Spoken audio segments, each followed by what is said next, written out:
sholat itu saya disuruh pakai baju surjan dan celana jarik. Saya pakai itu sama blongkon.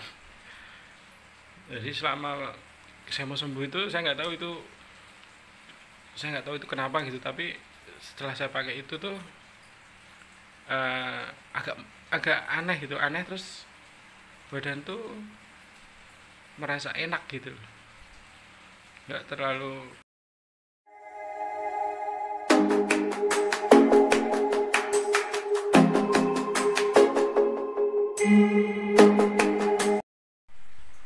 Halo, assalamualaikum lur.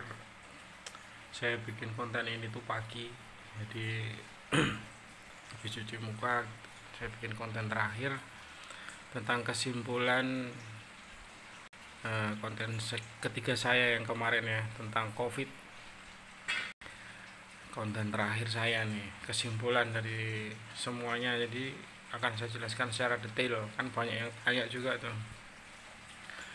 banyak yang tanya, banyak yang penasaran. Jadi pas kena COVID itu waktu itu kayak membeku ya lur. Jadi waktu itu seperti melambat, waktu itu seperti berjalan lambat, dan gejala yang saya alami itu sampai panas dingin, sampai kaki saya tuh pakai sendal dalam rumah, pakai sendal karena dingin ya kaki saya setelah panas 5 hari. Nah itu jadi cuman bisa tidur aja, lemes semua, badan sakit semua, dan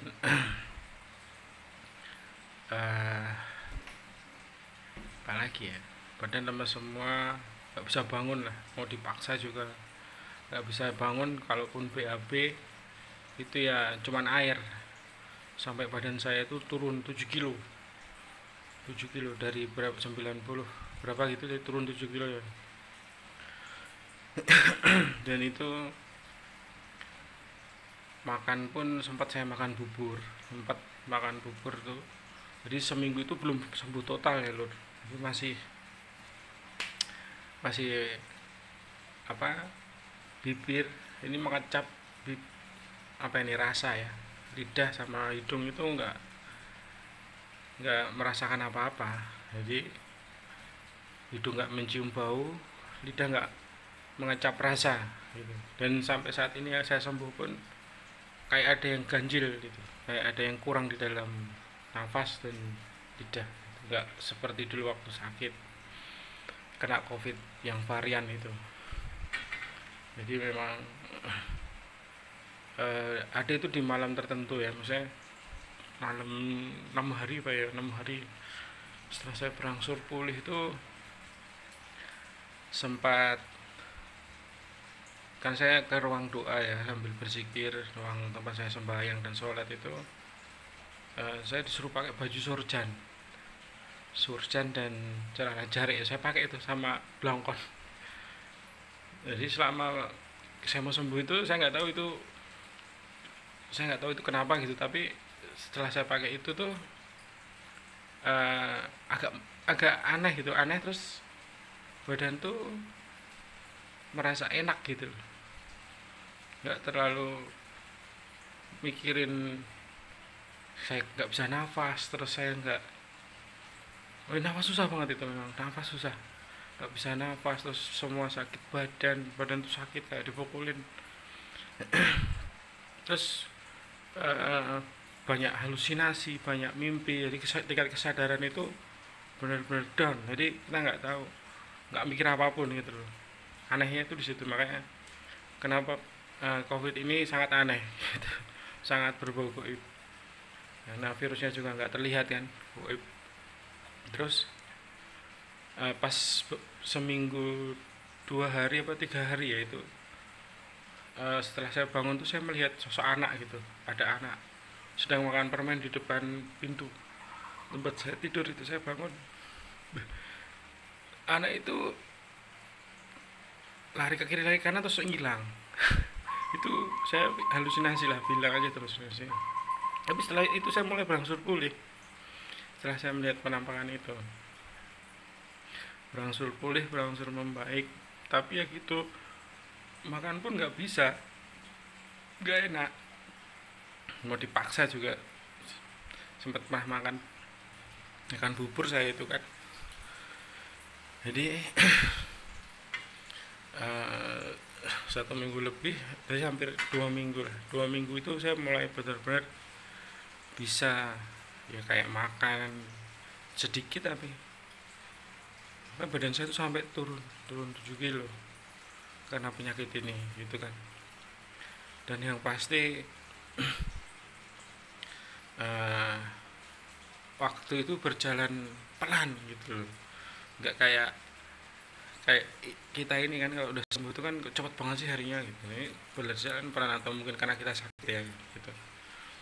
Yang pasti itu, jadi memang mungkin gejalanya berbeda ya, tapi yang saya alami itu unik seperti itu. Dan kenapa saya bikin konten terakhir ini untuk COVID, mudah-mudahan kalian juga nggak ngalamin seperti yang saya alamin, tetap sehat. Kalaupun nggak percaya ya rasakan aja, coba rasakan rasakan, nggak apa-apa. Saya doain juga mudah-mudahan selamat lah, nggak lewat dan itu ya. Saya nggak tahu kenapa, tapi yang pasti ini suatu berharga ya, karena saat kita diberi sakit sama Allah itu kita jadi kita Allah. Gimana cara kita berdoa, berzikir, saat kita minta pertolongan Allah, insya Allah Allah itu akan menolong kita kan, dalam keadaan seperti ini pun gitu. Jadi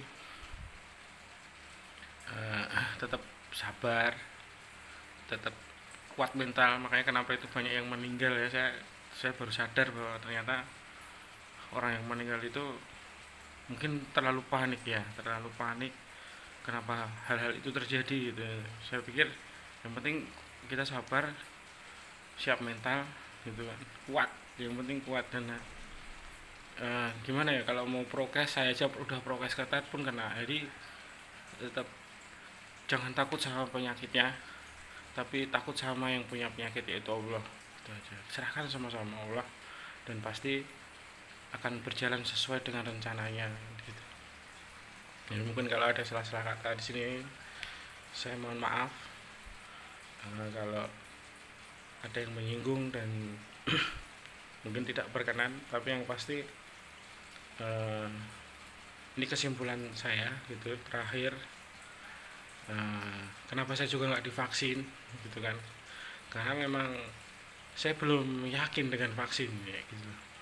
Cuman kalaupun udah terkena gini ya pengen divaksin, cuman masalahnya vaksin itu pun kan dibagi sedikit, jadi kita pun nggak bakalan dapat gitu loh. Apalagi vaksin itu gimana ya, sampai saat ini tuh saya nggak dapat jatah vaksin. Ya udah kan, sabar aja, mungkin Allah memberi kita imun yang lain gitu. Jadi dengan terkena COVID, Allah itu memberikan tenaga yang lain, imun, kekuatan yang lain dalam diri kita supaya kita sembuhkan gitu. Yang pasti yakin sama Allah dan berdoa sama Allah, karena ini terjadi di seluruh dunia. Dan sepeser pun saya nggak digaji pemerintah untuk bikin konten ini. Yakin dibantu sembako ya enggak, dibantu apa ya enggak, yang penting kita tetap sabar, tetap bersyukur apapun yang terjadi. Oke, semoga kalian yang di luar sana yang kena COVID, para siapapun kalian, para pendekar, para pejuang ya, itu tetap semangatlah, jangan takut dengan penyakitnya, tapi ingat sama Allah. Allah yang punya penyakit, Allah yang menyembuhkan. Oke Lur, terima kasih. Ini kesimpulan saya, semoga bisa menjadi masukan yang baik buat kalian semua. Assalamualaikum, semangat, sukses, salam sehat.